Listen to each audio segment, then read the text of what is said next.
So we move into the next session. Remember the Battle of Hajipir? The memories of Indo-Pak War in 1965. They are permanently etched in Indian psyche. The next session is on the topic post-independence conflicts, 1965, Indo-Pak War. And the panelists are Major General Ian Cardozo, AVSM SM,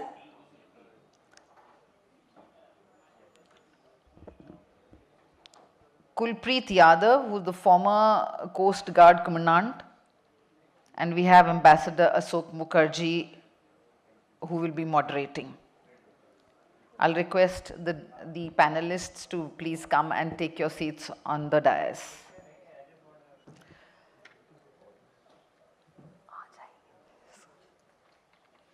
So I invite all to join us for this riveting panel discussion which concentrates on one of the most significant conflicts of post-independence, the 1965 Indo-Pak War. The book titled 1965, Courage Unleashed, Short Stories of the Indo-Pak War by Major General Ian Cardozo, AVSM SM, delves into the challenges and sacrifices through an exploration of personal narratives of soldiers and civilians who lived through the 1965 war. Kuldeep Yadav, who's an author, actor, filmmaker, and entrepreneur. His book, The Battle of Hajipir, the Indian Army's cross-border surgical strike, focuses on the resolve and resilience of our troops involved in the Battle of Hajipir, a pivotal operation during the conflict.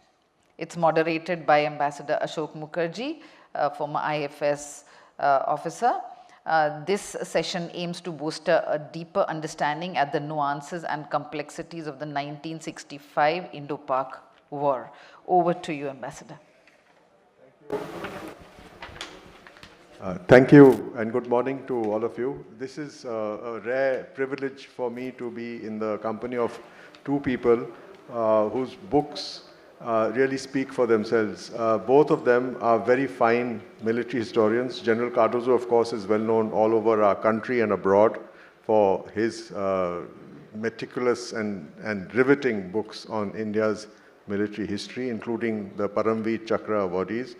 And Kulpreet Yadav, and I was telling him just before the session started, is one of the most page-turning, riveting writers that I have had the good fortune to read. I read not only The Battle of Hajipir, which we will discuss today, but his previous book, The Battle of Rezangla, which again is a very, very well-written book. And just next Monday, on the 18th of November, we will be marking the anniversary of that very big, tragic but heroic Battle of Rezangla.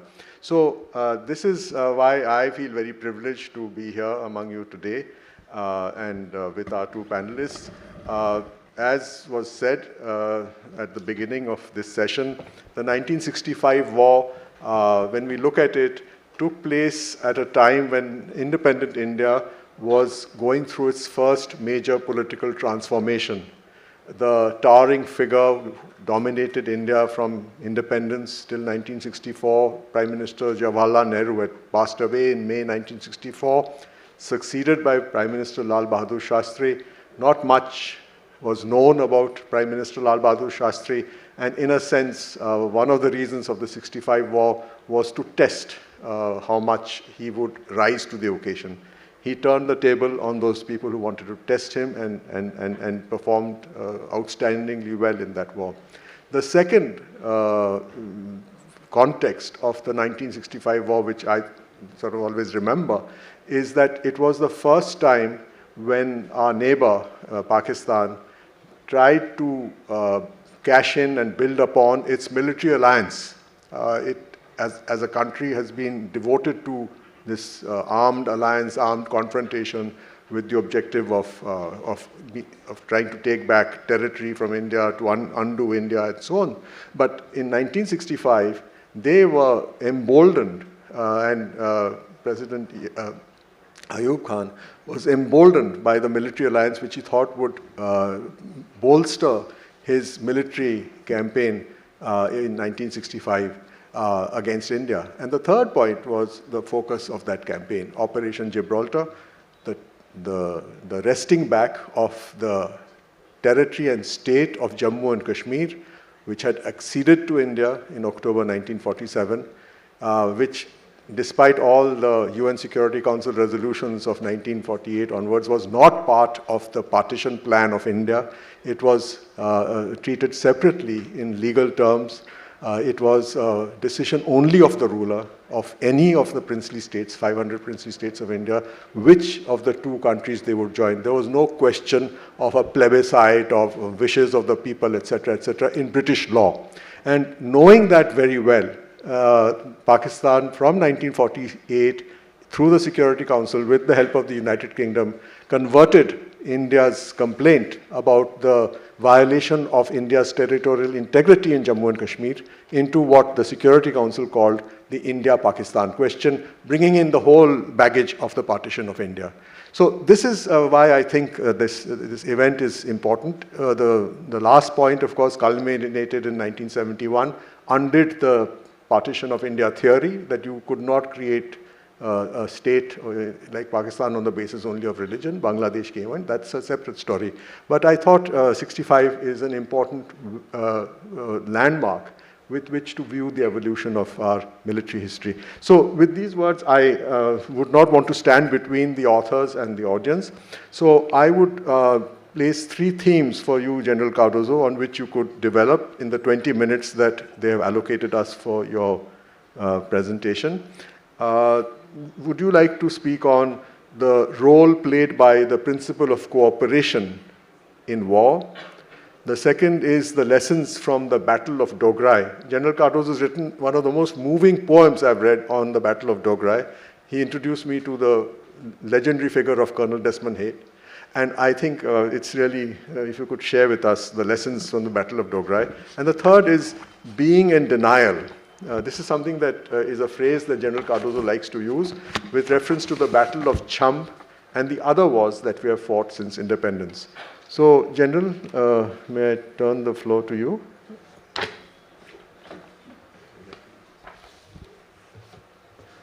Thank you, Kulpreet. Thank you, ladies and gentlemen, for being here today to talk about the 1965 war. As Ambassador Mukherjee has said, I just have 20 minutes to cover this whole war, and I will do my best to focus on important realities which we need to look at, because we are in the habit of talking only about glorifying great things that we did and then brushing under the carpet things which did not go too well. We need to talk about that also, because we don't have to repeat the same mistakes again. I'm very happy to see schoolboys and schoolgirls and NCC cadets here, because you are the future of India. The future of India rests upon you. Without trying to exaggerate, one of you from across the length and breadth of India is going to be the Prime Minister one day, going to be ministers, going to be army chiefs, naval chiefs. So, I'm so happy that you are here today. So listen carefully to what we are saying, and I hope that when the Q&A time, that I will have questions from you, schoolboys, schoolgirls, NCC cadets. India has fought 5 wars since independence, and each war has its own signature, its own causes, its own conduct, and its own lessons learned. But today we are going to talk about only the 1965 war. Of course, there will be some context between what happened earlier. The 1965 war was fought by one command, Western Command. It was fought on terrain from Ladakh to Bikaner, across 5 states, handled by one command, which is today handled by 4 commands: Northern Command, Western Command, Southern Command, and Southwestern Command. So it was a war which was fought. It started with a local conflict in J&K and exploded into an all-out war, Army, Navy, Air Force. The Navy was kept out. I'll talk about that a little later, and what happened thereafter. During Q&A time, I hope you all will ask questions about was the 1965 war a success or a failure, and why were we forced to give Haji Pir back? And what I want to talk about, the first thing I'm going to talk about is the issue about, are we permanently in denial? Are we looking at only the good things that we do and brush the unsavory things or the things which are not so good under the carpet? That is not right. We need to look at what we did not do so well, because we must not make the same mistakes again. As far as being in denial is concerned,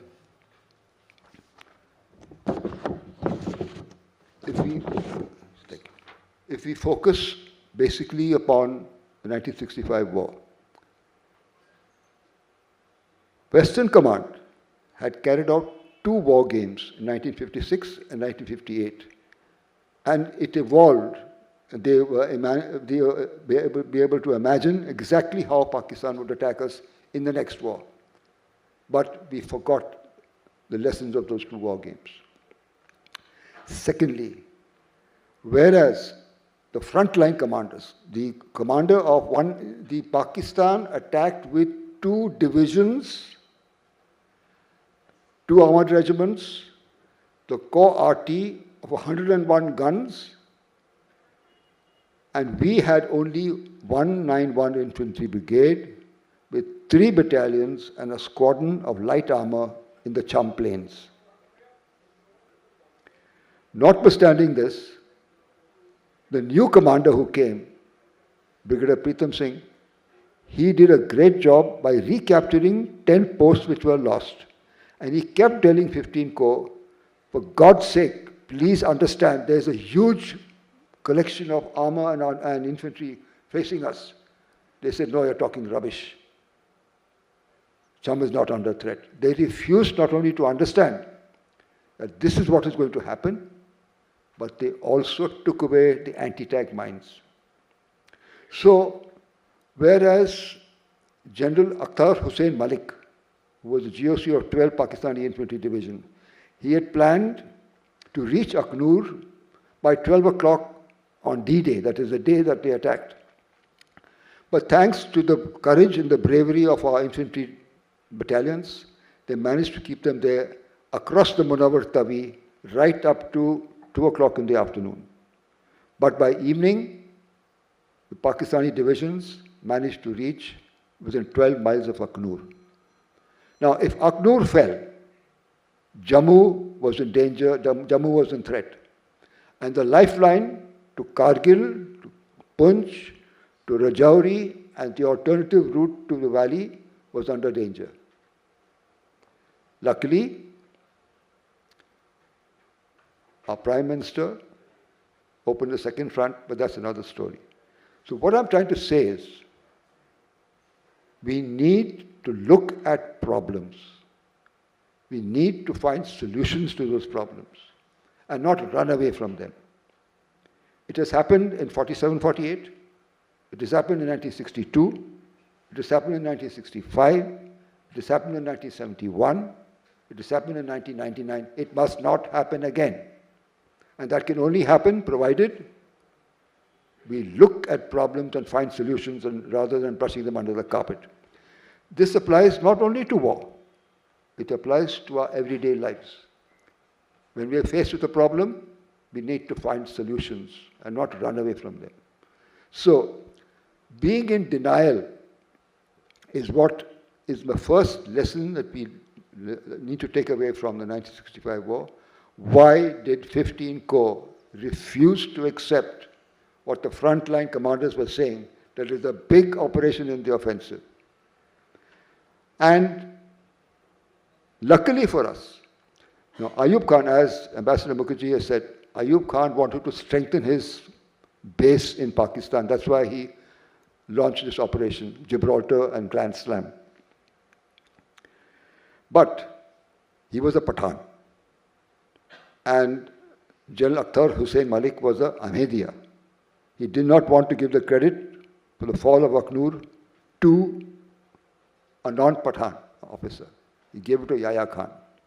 He took 2 days to get his forces together, to get his ideas together. And that saved Aknur because we were able to now stop them. And Lal Bahadur Shastri took the decision to open a second front, and they had to withdraw the troops facing Aknur to face the 1 Corps and 11 Corps offences in Sialkot and Lahore.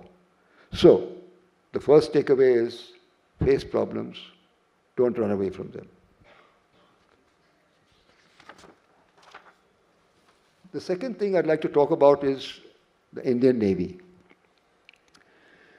At that time, I'm raising issues which probably you all don't know about. Prior to 1965, Indonesia was getting a little too big for its shoes. It said, why is this ocean called the Indian Ocean? It needs to be called the Indonesian Ocean. And why is Andaman and Nicobar Islands, which is closer to us rather than to India, part of India? It should be part of Indonesia. And there are some very interesting conversations in this book between the Air Chief of Pakistan and the Naval Chief of Indonesia, and between the Indian Naval Chief and the Raksha Mantri and the Pradhan Mantri. If you read the book, you'll come to know about them. So,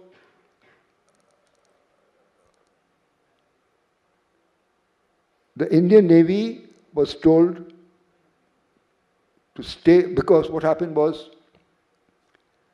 since Indonesia had planned to capture some of the Nicobar Islands, the Indian Navy was sent to the Bay of Bengal. And they had very little of the fleet left on the western seaboard. But the Indian Naval Chief was wanting to launch an offensive. So the Raksha Mantri said, no, we have enough on our hands. So as a consequence, Pakistan was able to bombard Dwarka, did no damage, made stupid claims, but the Indian Navy was denied from launching counter-offensives on the western coast, in the Arabian Sea. This resulted in Admiral Nanda saying, he took it as an insult. He said, this is not right. I will remedy this insult by setting Karachi on fire. And he did that in 1971. We sank a Pakistani destroyer, we sank a Pakistani minesweeper, we sank 2 ammunition carriers, we damaged an oil tanker, and we set the Kiamari oil fields, which burnt for 7 days and 7 nights. So, this is how the Indian Navy did a great job, both on the western seaboard and the eastern seaboard, and not enough credit has been given to the Indian Navy because, like in the West, it's a silent service.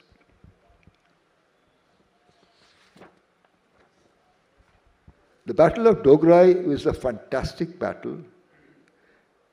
It is unimaginable. As I mentioned to you, Prime Minister Lal Bahadur Shastri had said, am I on time? Prime Minister Lal Bahadur Shastri had said, had opened the second front, and now the 11 Corps and 1 Corps had crossed the line of control, crossed the ceasefire line. But the troops were raised a few months before the war. They were untrained, they were raw recruits. So we could have done much better, but considering what we did, it was not too bad. However, there was a battalion called the 3 Jat. 3 Jats was commanded by an officer called Lieutenant Colonel Desmond Haid. And Lieutenant Colonel Desmond Haid looked at the situation and said, okay, we will remedy the situation. Why? Because 11 Corps was given the task of threatening Lahore. And he said, I will do it with my battalion. They said, how can you do it with 1 battalion? Because Dogra is held by 3 Baluch. He said, not to worry, give me the job, I will do it. What he did, he used the principle of war of surprise. He turned the defenses of 3 Baluch. He attacked them from the rear and decimated them. Not only that, he then went on to do a task he was not given, that is to threaten Lahore. He captured Batapur, which was just 12 miles from Lahore. But they were without armor, they were without artillery fire. How could they survive? Because Pakistan had 2 divisions, 10 and 11, to destroy them. So they were called back. The Jats took it as an insult. They said, this is an insult to our honor. So many of us have died. Some of them have killed and wounded. Why have you called us back? Give us another chance to capture Dograi. But Dograi now was held by a Pakistani brigade, an army, armored regiment, and a whole lot of troops. Brigade plus. Desmond Hayes said, the capture of Dograi is in the destiny of my battalion. And he called his troops together and he said, where will we be tomorrow morning? Even if I die, I want to be there with you in Dograi. Carry my body there. And then he asked them, where will we be tomorrow morning? And the whole battalion roared, in Dograi. And the Jats and the Pakistanis were wondering, what is all this about? What's going to happen tomorrow? And 3 Jat, now, again, in a ratio of 1:3, captured Dograi for the second time. 900 Pakistanis were killed, body count of 900, not counting those who had slid into the Ichogil Canal. A fantastic operation. Read about it in the book. I've just given you the outline of it. I have written a small account of it, and I've written a poem about it. I had brought 10 copies, only 4 are left now. Those of you who want it are welcome to take it. But that is the Battle of Dogra. It is an inspiring battle which must not be forgotten.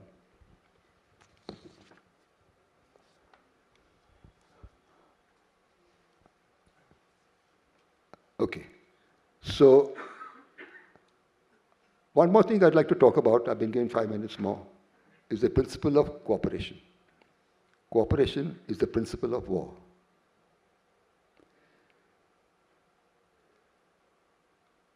We need to understand that the government of India, the politician, the bureaucrat, and the armed forces need to be on the same page. There needs to be total cooperation, understanding between all these 3 organizations. It also applies to your daily lives. You need to cooperate with others rather than get into conflict. And if we did what we did, there were mistakes made in 65, but 71 is an extremely good example of the principle of war cooperation. We did exceedingly well because the government of India, the armed forces were in synergy. And the armed forces, Army, Navy, Air Force, were in total cooperation with each other. So cooperation is important, not only in the armed forces. Of course, wars are caused by politicians, compounded by bureaucrats, and fought by soldiers. So, what is happening today in Ukraine, what is happening today in Gaza, these wars could well have been avoided if we listen to what I said first. Don't be in denial. Look at problems. Find solutions. That has not happened. Ukraine war is a prime example of things had gone wrong. It's too much to talk about it now, but we can learn. The army says the best soldier learns from the experiences of others. The good soldier learns from his own experience, and the bad soldier never learns. So you have to put yourself in the shoes of the soldier and learn from the experiences of others and your own experiences. Should I end up now? Okay. So we can talk about why Hajipir was given back, and success or failure in the question and answer time. Thank you. Thank you, President. Thank you, General. I appreciate the point where you left off, because I think Kulpreet Yadav is the person who has written this whole book on the Battle of Hajipir. I would request Kulpreet to focus on three broad themes: the significance of the Hajipir battle, why it deserves to be remembered, an overview of the battle on the ground, including the operations of the one para, two Sikh and three Dogra units, and a very curious force which operated during that battle called the Meghdoot force. When I read about it in your book, I found it very, very fascinating. So, Kulpreet, you have the floor. Thank you very much, sir. So, good afternoon, ladies and gentlemen. It's a very quiet, nice room. Thank you for your patience and seriousness to attend today's session. I would like to begin by saying that I'm at a loss of words because I'm seated alongside these two very senior, very accomplished gentlemen. It's a great day for me today, sir. It's a huge honor. Thank you very much. Battle of Hajipir is my second military history book. I wrote Battle of Rizangla earlier, which came out in 2021, and it did exceedingly well. I'm very grateful. And that gave me confidence to visit Battle of Hajipir, which is, to my surprise, I realized that there are a lot of books on 1965 war, but not really a book dedicated to Battle of Hajipir. And when you read that book or you listen to what I'm going to say, probably you'll be convinced that such a fantastic battle fought by our Indian soldiers deserves a full-fledged book. When I started writing Battle of Hajipir, just like Battle of Rizangla, I realized that probably I will not be able to find enough material to fill a complete book. I was attempting to writing a non-fiction book, and I was aware that it has to be full of facts and it has to be of book length. So the first thing that I did was to visit one para headquarters, because Hajipir was captured by one para battalion. It's in Nahan, Himachal Pradesh. It's been there for a very long time. And I was received very well by the commanding officer. They have a co-located museum. To my surprise, fabulous information, very well organized. They had made a film dedicated to Battle of Hajipir after considerable research internally, maybe a decade earlier. I had a great opportunity to watch that. When I went to the officers' mess to dine, they allowed me to stay in their mess, and when I went there to dine, I realized that the gun which was used by Major Ranjit Singh Dayal, who later on became Lieutenant General Ranjit Singh Dayal, as some of you might know, is kept there in a glass case in the officers' mess. This was the gun used by Major Ranjit Singh Dayal at Hajipir, and it has got bullet marks. He was lucky to have survived, because when he was fighting and leading his men from the front, the bullets actually hit in one particular instance on the gun, and that gun is still kept there. Long story short, it took about a year and a half for me to research, to meet survivors. Several battalions actually participated in the Battle of Hajipir. It was not one para alone, because this was, my book does not talk about only the Hajipir capture. It also talks about the Hajipir Bulge capture, which is approximately an area of about 500 square kilometers. So I reached a point where I realized that 15 battalions fought this battle over a period of 28 days. And I have to write a book, so definitely I've got a lot of material. Now I had to choose what to do. So 60% of this book is actually dedicated on one para's capture of Battle of Hajipir, in Battle of Hajipir. I chose some other battalions also in this book. Significant of them is 2 Sikh, which captured Raja feature when the attack was done from the south side, that is from the Poonch side. Also 3 Dogra, which captured, curiously enough, called Rani feature. 6 Dogra, which captured a feature known as, I'm just not able to recollect the name, it's a very unusual name, and 19 Punjab, which captured Bedori.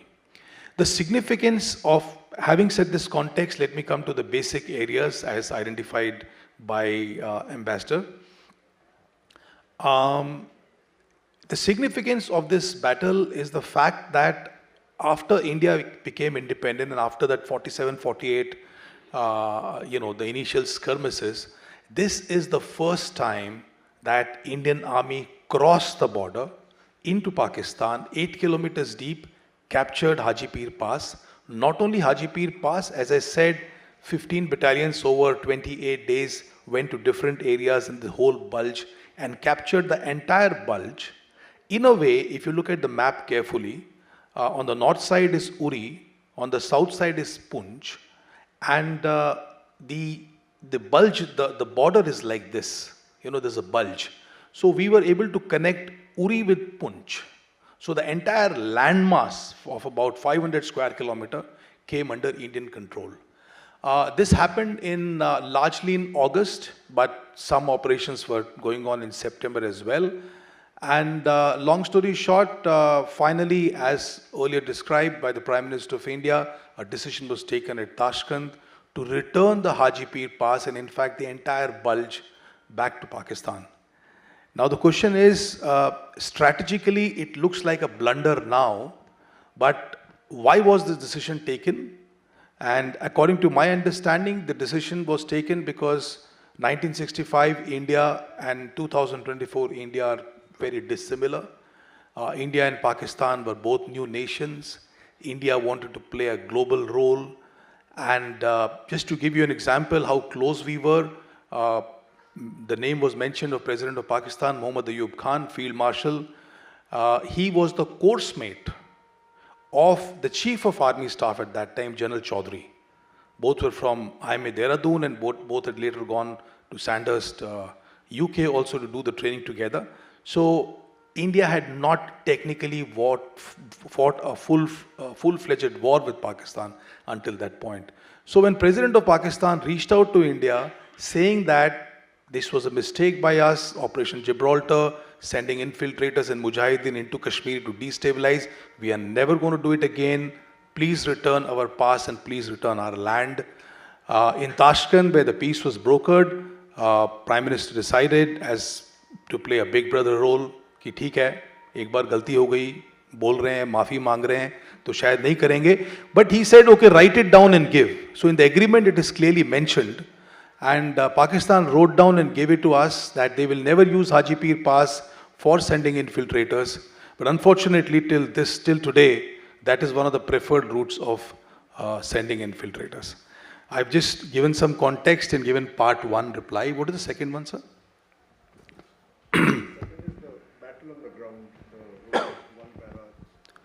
So to make it simple, this is a complex battle, but to make it very simple, as I said, Uri and Poonch, these are the two towns from where the operations were launched. When it was launched from Uri, it was called as Operation Bakshi. Why was it called as Operation Bakshi? Because that was the brigade commander's name. His name was Brigadier Zorawar Chand Bakshi, a very well decorated, well-known officer who had planned this entire operation. In Operation Bakshi, there were several battalions. Significant of them, as I said, were one para. One para was led by Major Ranjit Singh Dayal. They crossed the border. They basically crossed 4 features to reach to Hajipir. These features were called Sank, Sar, Ledwali Gali, and there was a Nala there called Hyderabad Nala. It is spelled differently than our Hyderabad. It is spelled something like Haidarbad, Hyderabad Nala. Then there was an ascent, and that is how we went and captured the Hajipir Pass. Once it was captured, now Pakistan was blindsided because they never thought this in their wildest dreams that India is going to cross the border and attack us, so they were not that well prepared. However, it was not easy for us. If you read the book, you will realize how many soldiers lost their lives, how many officers lost their lives.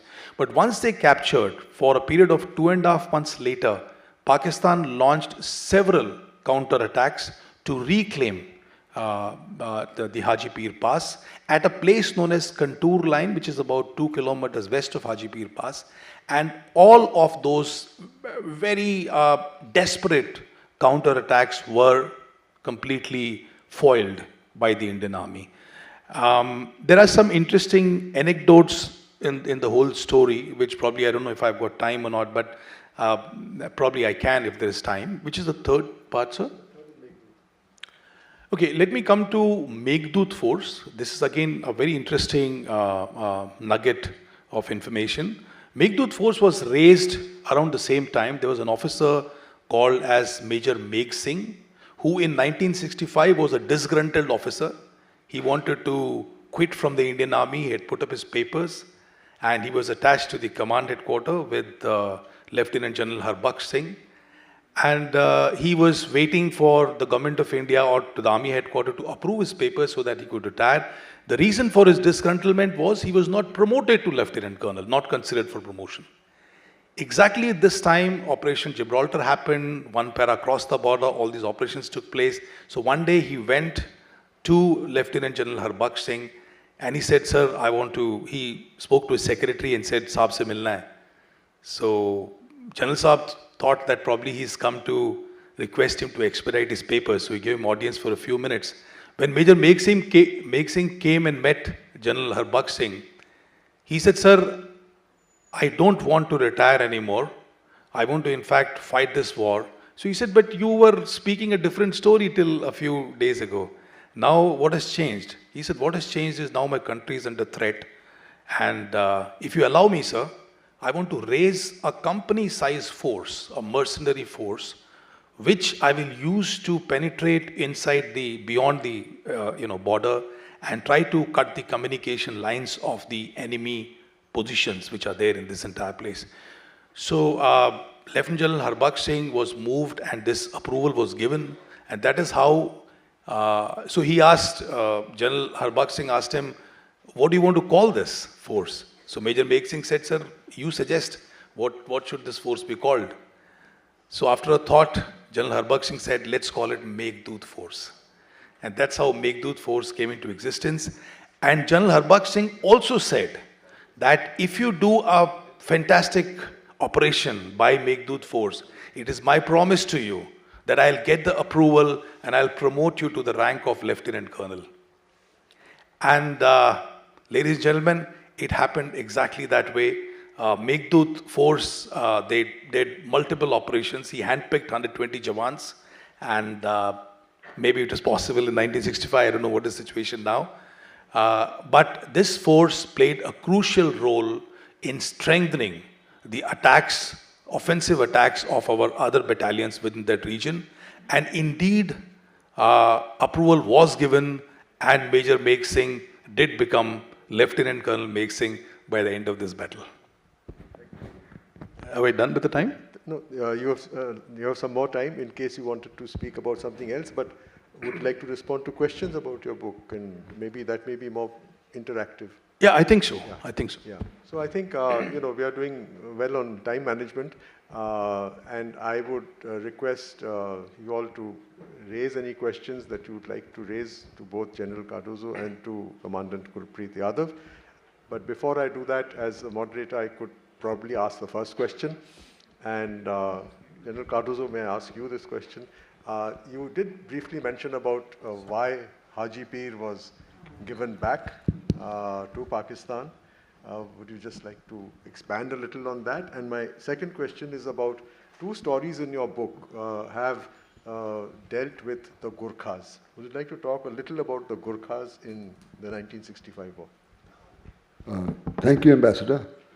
In addition to what Gurpreet Yadav has said about Haji Pir, why it was given back, I'd like to add a couple of things. Firstly, I'm very happy to have the second in command of my battalion, 1-5 Gurkha Rifles Frontier Force, Lieutenant Colonel Harsh Vardhan, for my battalion who is here today. And the second thing is that Haji Pir was launched by an officer from the 5th Gurkha Rifles, Lieutenant General Zorawar Chand Bakshi, Mahavir Chakra, Vir Chakra, VSM, McGregor Medal, and a whole lot of decorations. Fantastic person. Now, the issue is, why did we have to give Haji Pir back? The reason I answered in a few words earlier that Pakistan was sitting at Joria, which was 12 kilometers, 12 miles from Aknur. We could not have Pakistan sitting there because Jammu would be under threat. The line of communication to Rajouri, Poonch, Kargil, and the alternative route to the valley would be under threat. We had no option but to give up Hajipir in exchange for getting the Pakistanis away from Joria. It was something unfortunate, but it was just too bad. With regard to the Gurkhas, when I was in hospital and I was told, you can't go back to your troops, I was very, very upset. And I said, my God, my life is with the Gurkhas, my life is with my 15GR. How can you keep me away from my battalion? What can I do to get back? And God was good. I did all that was possible. I kept physically fit. I did many things. And I got back to 15GR. Why is 15GR so great? It's got 4 Victoria Crosses, 4 VCs in one battalion, imagine, and a whole lot of other decorations. It's a great battalion, and it's here in Delhi now as the ceremonial battalion of Rashtrapati Bhavan, and they manage the War Memorial. So, yeah, it's great to belong to a wonderful army. It's great to belong to the Gurkhas. It's great to belong to 15. So, I'd like to make 2 small examples of why 15 is so great. No, not 15. I served in 2 battalions, 15 and 45. I fought the war 65 and 71 with 45GR. Now, when I left 15GR, my company Havildar Major said to me, my son, Jum Bahadur, is being posted to 45 with you. Please take care of him. He did not mean that I should look after him. He said, I want him to be a good soldier, the best soldier. So make sure that happens. I'm not going to be there. What I did not know, he also told Jum Bahadur, you got to look after the security of Major Saab. Nothing should happen to him. You're responsible. So in the 65 war, Jum Bahadur was badly wounded. He was in hospital. When he heard that I had got involved in a huge ambush, and he became very concerned. And he said, my father has told me that I have to look after Saab, and Saab got wounded. So I've got to go back. So he asked the hospital authorities to let him come away. They said, no, you can't go. The wounds are not yet healed. Now he was in a dilemma. To obey his father, who was also in his mind a military authority, or the military hospital. He decided to obey his father. He ran away from hospital. And I was just about going to launch an attack on a place called Gajna. And the Havildar Major said, Jum Bahadur has come back. So I said, is he all right? He said, sir, he wouldn't be here. So Jum Bahadur came along with me to attack this Gajna feature, and he was killed by my side. I was in a dilemma. Should I look after him, or should I was a company commander. I could not look after one man at the expense of all the rest. So I had to leave him there. When I came back, I found he was dead. He was holding my map case. My binoculars covered with his blood. The sad part is that his father, who was an army JCO, become a JCO by then, did not get the pension of his dead son. A whole lot of correspondence between my battalion, the brigade, and the division, and the corps, and the command, and army headquarters, and the regimental center took place for a long time. By the time they agreed that a serving soldier can get 2 pensions, his own pension and that of his dead son, it was too late, because he also had passed away. This is the story of Jum Bahadur, Gurkhas. The other is a story of it's called Badmash, where the Gurkha is prepared to do anything at the drop of a hat.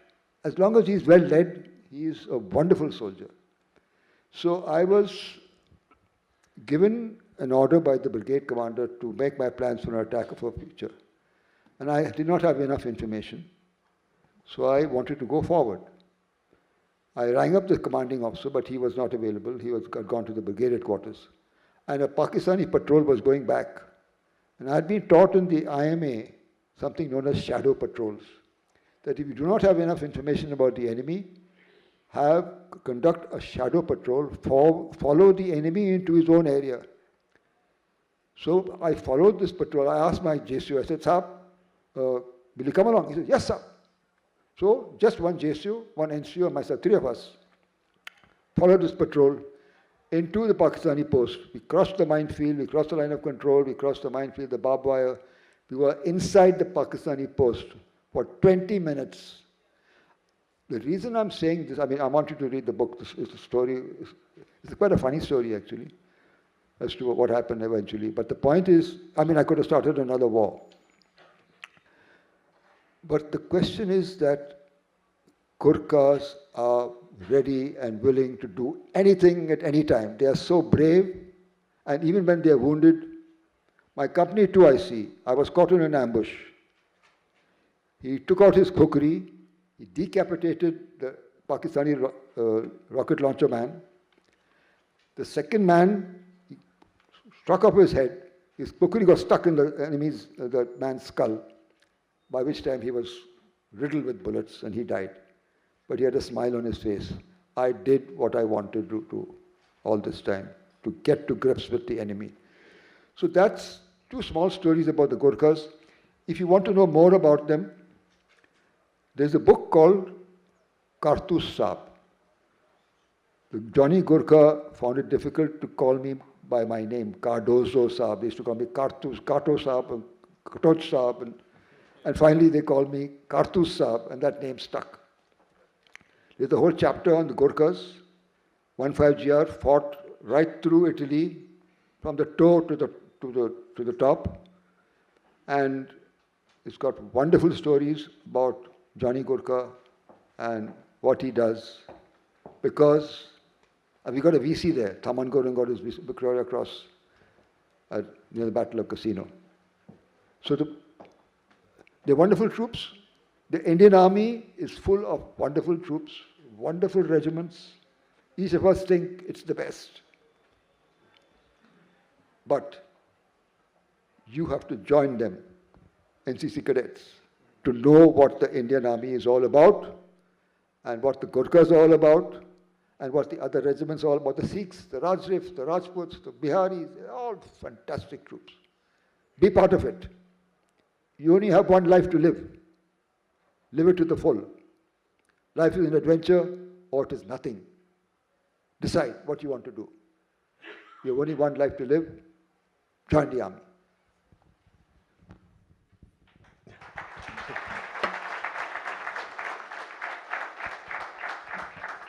Thank you, General. Now, may I open the floor? Yes, please, could you identify yourself and ask, and the panelist whom you'd like to ask the question of? Sir, I'm Colonel Sharma from the Punjab Regiment, and I don't want to ask a question. I want to add on to what the General has said about the Battle of DograI. I was lucky enough to participate in the Battle of DograI as a company commander. I went in attack on DograI and was wounded on 22nd September. Now, to say that the 3 Jat went and captured DograI may not be very right. There were 3 battalions, 15 Dogra, 13 Punjab, and 3 Jats, and 14 horse, that the armored regiment. Now, all these were part of 35 Brigade, and we were asked to capture DograI. The 2 companies of 13 Punjab were launched in a frontal attack on DograI, one of the company I was commanding, and I lost 1 officer and 28 other ranks in that battle. The Jats were asked to do a flanking maneuver and to go and reach the Ichogil Canal. The defenses of the DograI were based on pillboxes across the Ichogil Canal.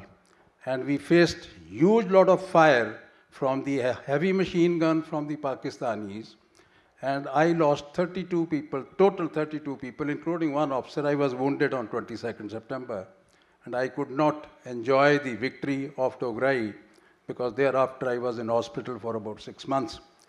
Now, when we were fighting the pillboxes, when I crossed the start line, and what I had learnt in infantry school, Mau, from the FUP and SL, there was a huge fire coming from the pillboxes, heavy machine guns, which we could not neutralize. None of the artillery guns, mortars could neutralize them. We asked for the armored squadron to come and shoot them. They said that they had no night firing capabilities at that time. And they said, we can only come in the morning. And they came at 5 o'clock, they silenced the pillboxes, and that is how we captured Dograhi. So this is what I wanted to add on, sir. Thank you so much. Thank you. Thank you, Colonel. Thank you for your comments. I am aware of the other battalions of 35 Brigade, 15 Dogra. Less said about it, the better. But did you capture Dogra?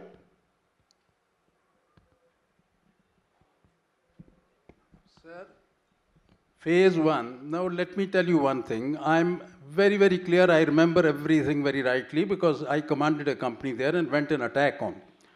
The 13 Punjab in phase 1 was to go and launch a frontal attack on Dograhi. Phase 2 was 3 Jars to go and go from the right flank and capture there were 2 battalions of Pakistanis, 3 Baluch and 16 Punjab. 2 battalions which were guarding this Dograhi. And 3 Jars were to go and contact 3 Baluch on the right side while 13 Punjab was attacking frontally. This is what is the history, sir. This is correct. Absolutely correct. The 2 companies, Delta Company and Charlie Company of 13 Punjab, we lost huge casualties in that battle, and 3 officers were actually killed, frankly speaking. I will not talk about 15 Dogra, and let's not talk about 15 Dogra and 13 Punjab, what they did in phase 1. But we were asked to go for a frontal attack, which is in the war diary of 11 Corps. The frontal attack launched on the defenses of the Pakistanis, which were defended by pillboxes. So this is what is the truth, sir. Thank you. Thank you.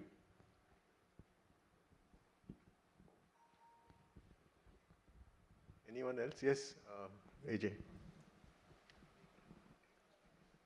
So thank you very much for those excellent comments on these 2 battles, because 65 war is something that we don't know very much about. We've read a lot more about 71 than we have read about 65. And that brings me to my question, which you raised right at the beginning. Did we win the war, or was it an honorable draw? Because as we've heard, one of the things we've always heard is the history is always written by the victors, and the Pakistanis have written a lot more about 65 than we have written in India about 65. So what exactly, and of course, I'm an army officer's son. My father was in the war. He was in 26th Signal Regiment at that time. So we all like to believe that we won the war quite decisively. But what actually is your assessment of 65? Thank you. It's a very nice question.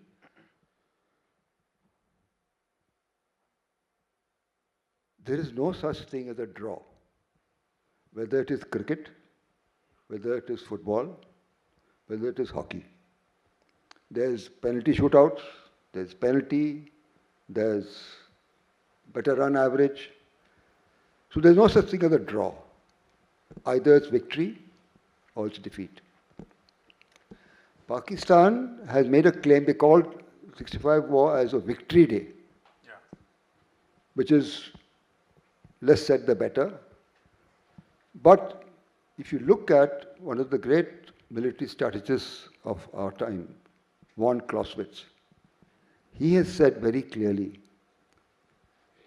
victory is decided by the force which destroys the enemy main force and the will to keep on fighting. So what actually happened in 1965?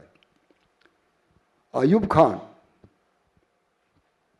was wanting to get a better hold on Pakistan and launched the 65 war to grab J&K in the second attempt by Pakistan.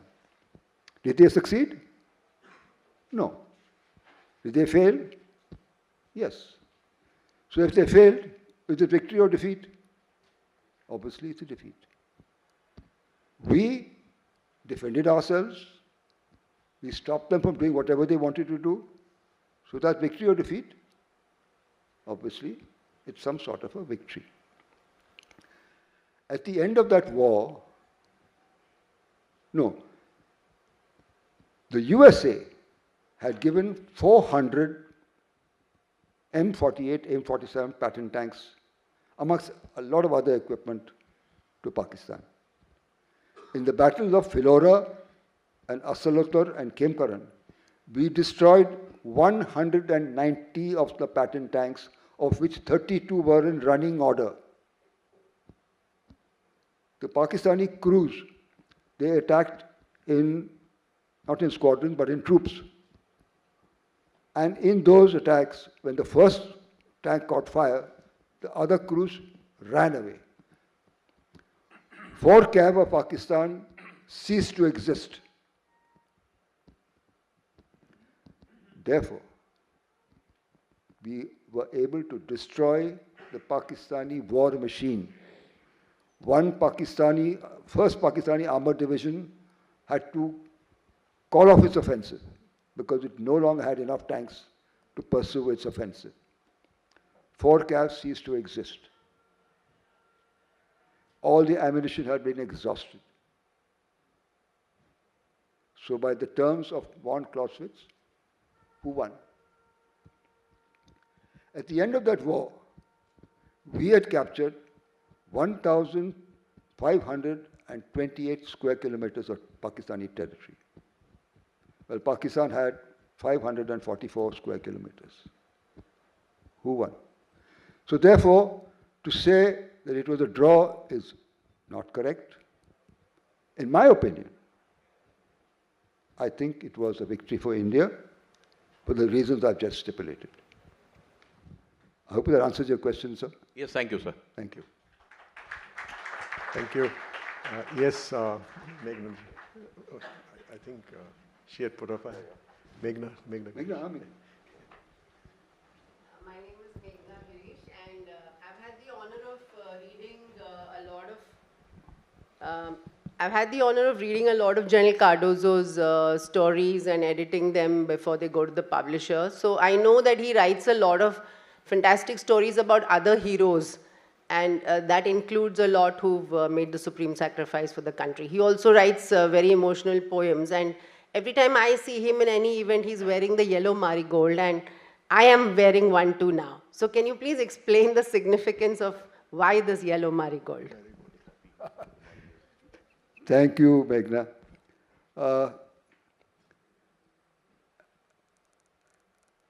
The marigold or the poppy is in remembrance of the war dead. The poppy is the flower of remembrance for the dead of the Commonwealth countries, which is fine. But we have fought, India has fought 5 wars since independence. And I think it has been my focus, my obsession, to say that the marigold is a flower which is used by all of us from birth to death, from womb to tomb. So therefore, should we not have the marigold as the flower of remembrance for Indian war dead? That is my aim and the outcome I want, that the marigold should be the flower of remembrance for India's war dead. And I don't know whether it will happen. I hope it will. Let's see. God willing, it will be someday made the flower of remembrance for India's war dead.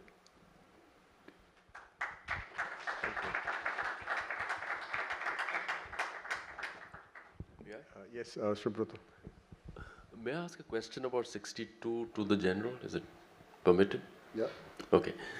My question, and this is this is a question which we have always wondered, why was the Air Force not deployed in 62? A very good question. You know, India suffered a defeat against China in 1962. But if we had used the Air Force, that war would have been won by India and not by China. If you come to the first part of what I spoke, are we always in denial? This boils down to our Prime Minister of that time, Jawaharlal Nehru. When Vallabhbhai Patel, the Home Minister, wrote to him in 1950, November 1950, that China is an enemy and not a friend. But Pandit Nehru was in denial. He refused to accept what Sardar Patel was saying and what was happening on the ground. Now, at that time, China had its air bases in very high altitude areas. Having air bases in high altitude means that you can carry a very small bomb load and you can't go far enough and come back. And therefore, they had not enough fuel.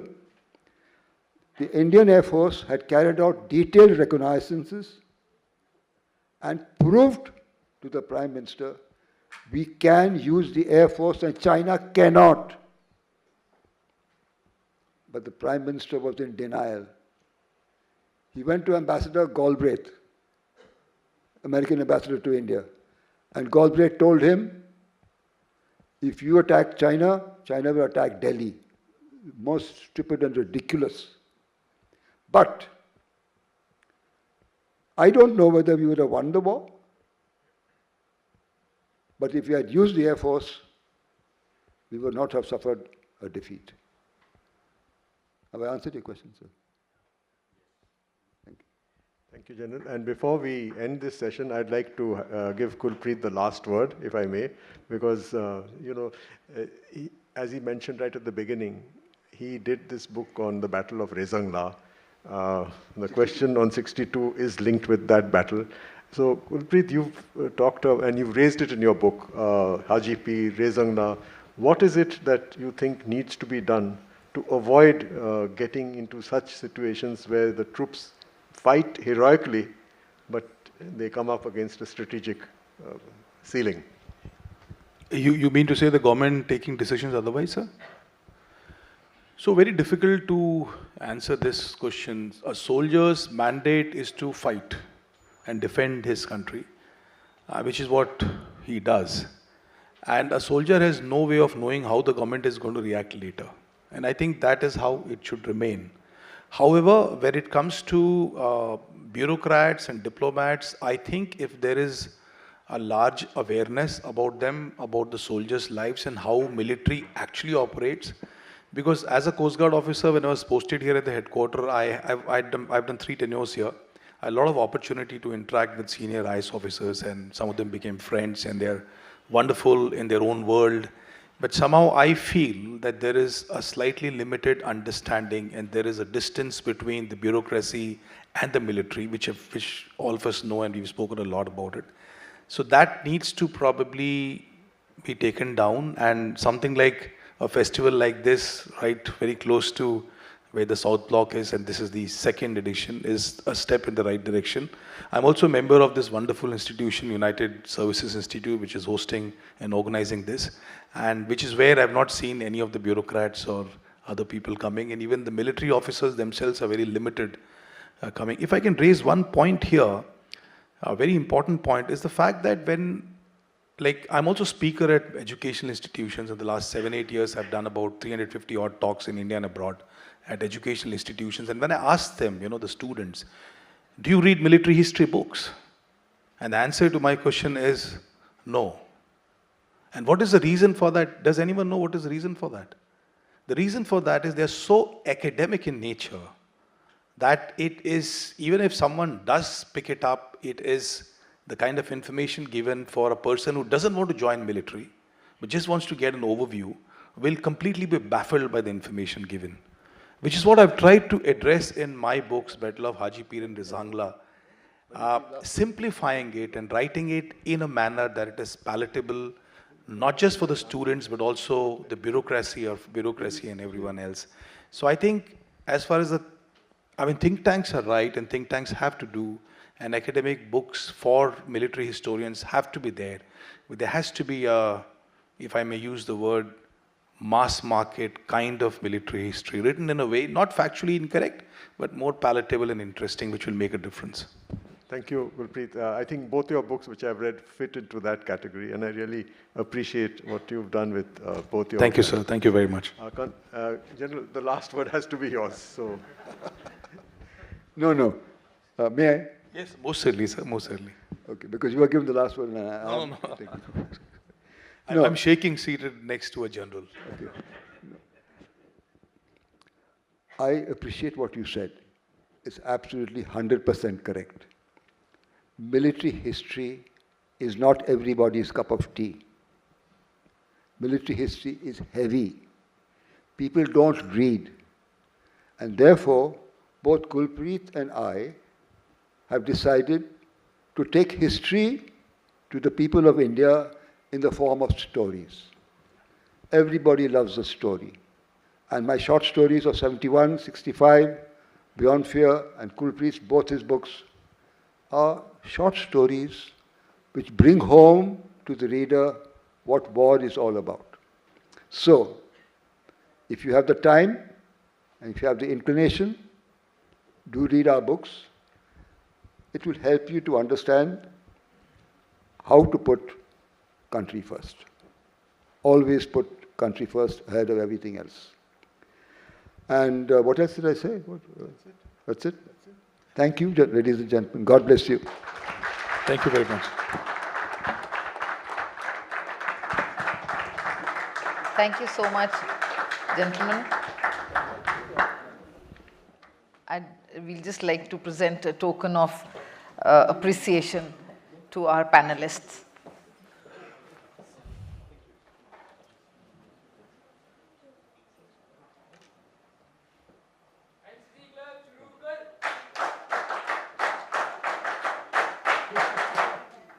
Thank you. Thank you for that.